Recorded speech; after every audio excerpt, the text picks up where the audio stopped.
Hey guys, welcome back to my channel.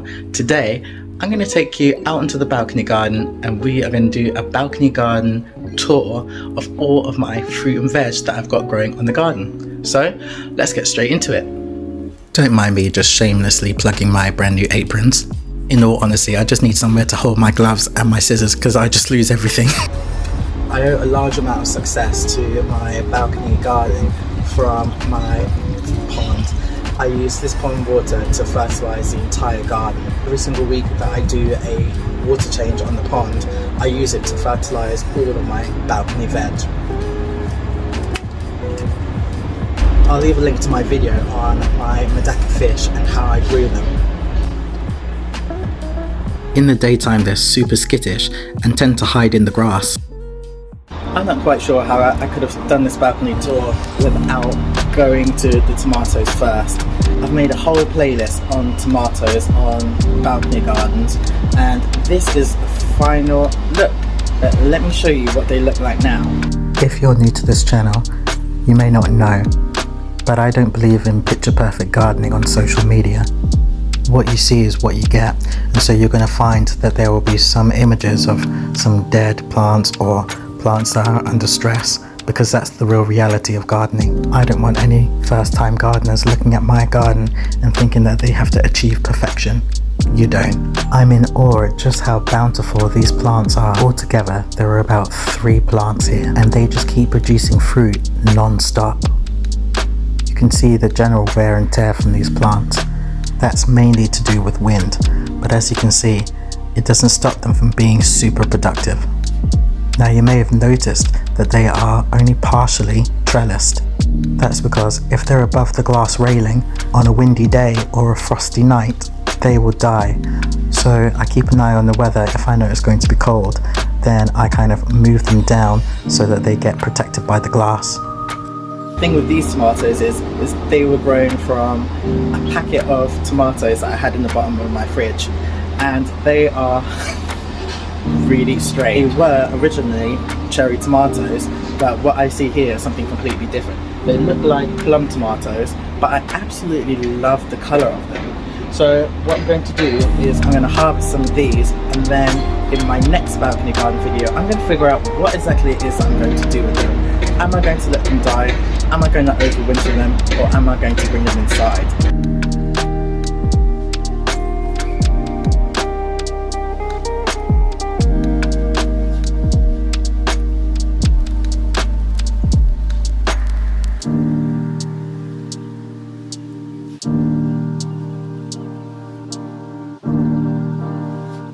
Favourite fruits are strawberries, and I am so lucky to be able to grow strawberries on my balcony, and they do so well.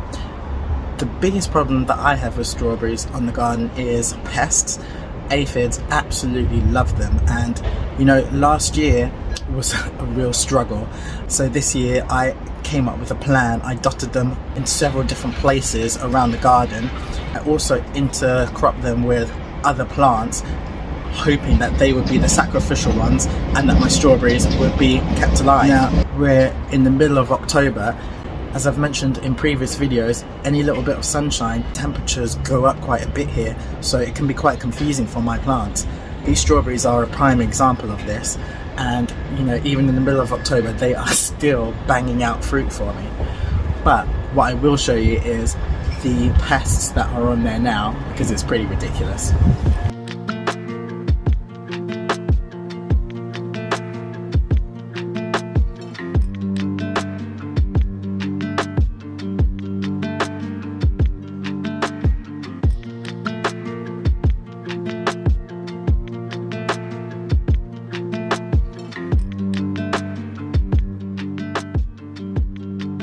I've done a whole video talking about my arches and just how beautiful they are, and one of the things I spoke about is people seeing my arches and wanting to replicate them. So in that video I talk about the pros and cons. When it comes to growing fruit and veg along the arches, I explained in that video I had quite a bit of trouble.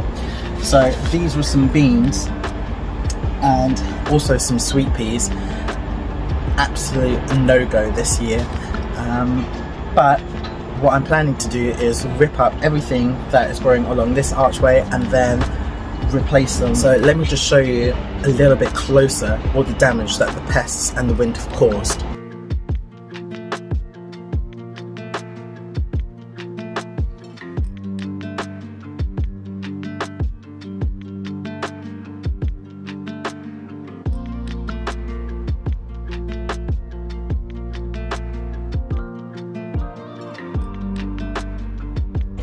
One of the plants that is doing super well growing up the arches happens to be these.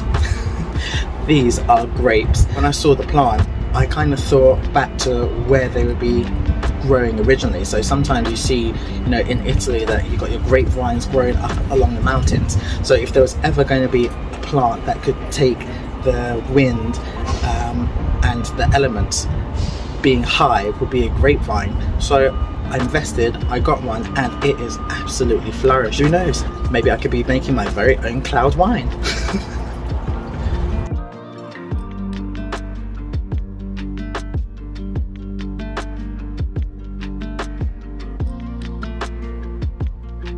I've already shown you this container. This is where my Malabar spinach is growing, but I also classify this container as my raised bed. Now in this raised bed, I actually have got some sweet corn growing in there. They've not done too well, and I think that's essentially because I planted them way too late and they are not going to fruit in time. So I'm going to have to take those out. I'm going to leave the Malabar spinach in this container simply because I want to make sure that I can get seeds. Tim isn't my only passion fruit vine. This is Beatrice. She's one of my originals. She's probably now around about 8 to 10 foot long. I'm currently working on a separate video for her showing you how to grow your own passion fruit vines. One of the more interesting plants that I'm growing on the cloud garden is cucumber melons. They are a weird hybrid of cucumbers and melons, and the taste is quite intriguing actually. It's a little bit more savory than a melon, but it's still kind of sweet at the same time. And I just so happen to have a couple of the fruits.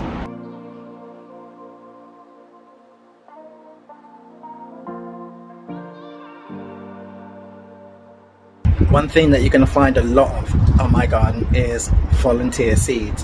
I tend to not remove them.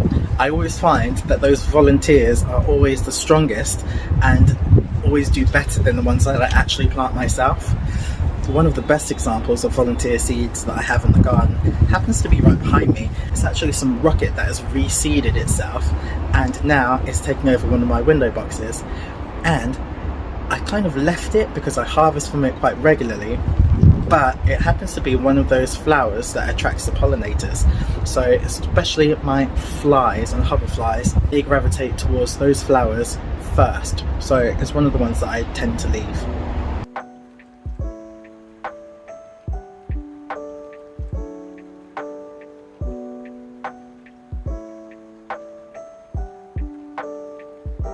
Now down here on raised bed number 2, I have got some peppers that I'm growing, and in fact, if you're an OG to the channel, one of my very first videos was about cut and come again veg, and in that video I showed you how I germinate pepper seeds, and it's actually those same peppers that I germinated in that video have been planted in this raised bed.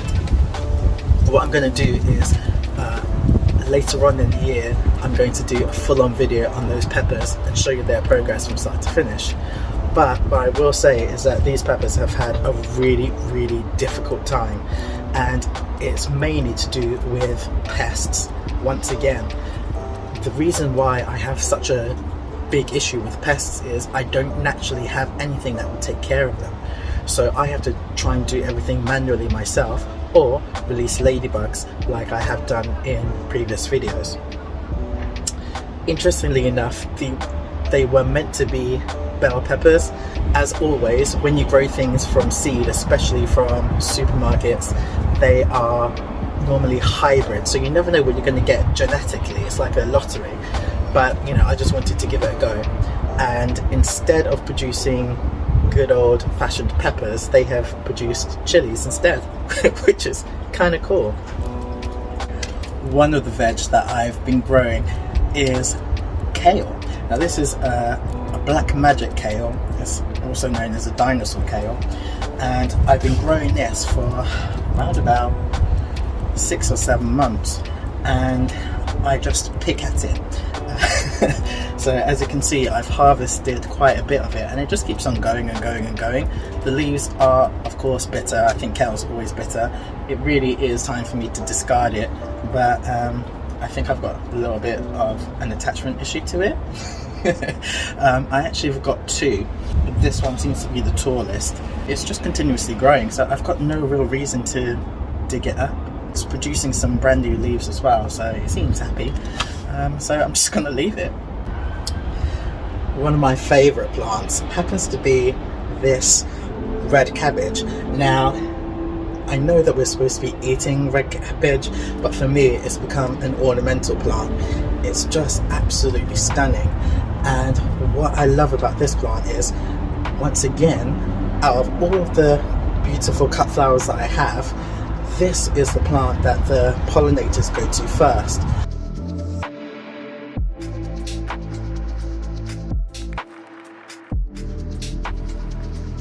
This is what they look like before summer 2021. The fluctuations in temperature in April sent a couple of these plants to bolt. Here you can see some of the broccoli going to seed. Look at the difference from then to now. Okay guys, this broccoli is a complete hot mess. I did not manage to catch it in time before it bolted and flowered, but I did harvest all of the bottom leaves on it, and I really enjoyed them. With broccoli you can eat pretty much all of it, so it's a really good productive plant to have. But as you can see, I was about to dig it up, but I think it's got other plans. Let me show you. I know it's hideous, it is hideous, but if we get a little bit closer, for some reason she's trying to produce new growth, and she's also reseeded herself. So as an experiment, I'm going to cut the top and I'm just going to leave the rest and see what happens over winter. I'm so grateful to still have so much colour on the garden. In this raised bed container I've also got some sweet potatoes as well, so I'm going to do a separate video on them, but they also had a really rough time with pests. Normally I don't tend to intervene that much, but with the sweet potatoes I did use one of my homemade pesticides on it. I used it quite vigorously on the sweet potato leaves, and now all of a sudden towards the end of summer the leaves really started to bounce back. So I'm not quite sure what kind of a harvest I'm going to be able to get from them, but it'll make a really interesting video because who knows what I'm going to find. Speaking of not knowing what you're going to find, I think this kind of takes the biscuit a little bit. This garden is slowly becoming a health and safety hazard. How on earth am I going to get these tomatoes before they fall on someone's head? There were these black lumps all over the railings on the cloud garden, so I had to do a little bit of investigating. It led to my bee house, so I can only assume that the culprits are in there, but it's pretty tangled up in a web of passion fruit vines and Malabar spinach, so I had to do a little bit more investigating. Gotcha! This is probably one of the biggest caterpillars I've ever seen on the cloud garden. No wonder it's getting all that protein from this spinach. Anyway, I just left Popeye to his own devices. This is Tim's container. He's one of my passion fruits. But as you can see, I've got some volunteer lettuce growing in there. And in this container, it houses all of my perennials. So I've got some salvias, echinacea, and yeah, I have lettuce growing in here. And also I've got mustard, broccoli, and radishes growing in here. I didn't plant any of these at all. These seeds have been blown in from different containers. Now that the temperatures have dropped, they've now started to germinate. So for that container, what I'm probably going to do is cut back all of the perennials and then just allow the veg to grow naturally. By the time I'm ready to harvest the veg, spring will be about, because I'm going to leave the veg to flower just like I did this year, so that Tracy and her friends will have something to eat. In this vertical growing container, I've got some Thai sweet basil, lemon, basil and thyme, variegated sage, and I also have 2 different types of variegated mint in there as well. I also have an indoor herb garden as well. Most of the varieties out here will not get through the winter, so I'm going to begin propagating some of these and bringing them into the indoor herb garden. I'm so incredibly proud of what I've managed to achieve on this garden, and what makes me really happy is knowing that it gets to help inspire a new generation of gardeners to really maximise on their small spaces. So if you're one of those people, I hope you've enjoyed this video, and if you know anyone who has got a small space like mine, share this video with them so that they can be inspired as well. I hope you've enjoyed hanging out with me, and hopefully I'll see you again soon. Bye!